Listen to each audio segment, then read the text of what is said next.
Este programa es financiado a través de los recursos del Fondo para el Desarrollo de la Televisión y los contenidos de la Autoridad Nacional de Televisión. Yo soy un pueblo que me sigue. Italia con el corazón. Últimos 500 metros. Como un momento de celebración femenina. Qué rico esto que esté pasando, que ustedes amen mi departamento. Esto es Cronografía. La fiebre del caucho. El árbol de caucho es una especie nativa de la cuenca del río Amazonas, que ya entrado el siglo XIX se convirtió en uno de los recursos más solicitados en el mundo. Países como Estados Unidos e Inglaterra fomentaron una auténtica fiebre del caucho que afectó a los pueblos indígenas de la Amazonía, recolectores principales de la preciada goma. ¿Sabe usted qué fue la fiebre del caucho? No, la verdad no. No. Pues es como una época en la que descubrieron que había mucho caucho cerca del Amazonas con la frontera con Perú.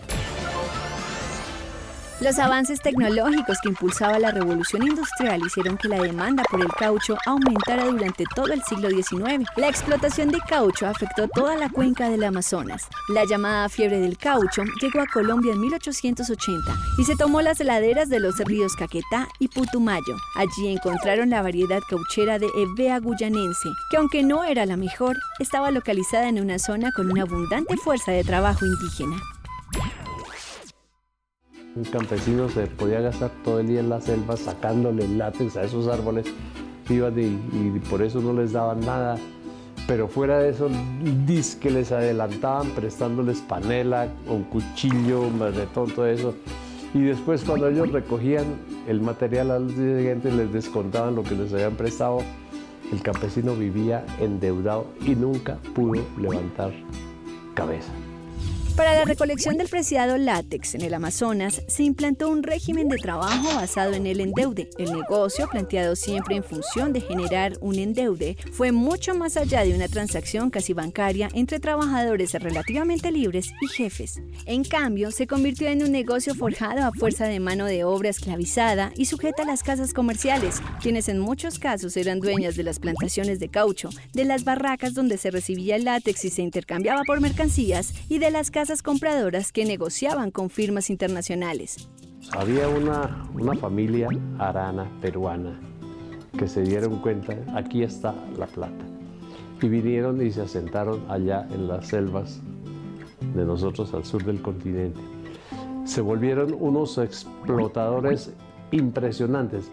Una de las casas comerciales fue la Casa Arana, propiedad del peruano Julio C. Arana, quien llegó a Colombia en 1880. Arana fue acompañado por la Marina del Perú, quienes le ayudaron en la conquista de la Huitosia, como era conocido el territorio de los huitotos. Los indígenas eran vistos por Arana como salvajes que podían ser tratados, explotados y esclavizados. Ya para 1901, Arana se asoció con la firma Larrañaga, Ramírez y compañía, quienes llevaban ya un tiempo explotando caucho en la región. En 1907, la empresa cambió su razón social para convertirse en la Peruvian Amazon Company. Mientras tanto, la población indígena sufrió un descenso radical y entre 1900 y 1910 murieron alrededor de 40.000 indígenas.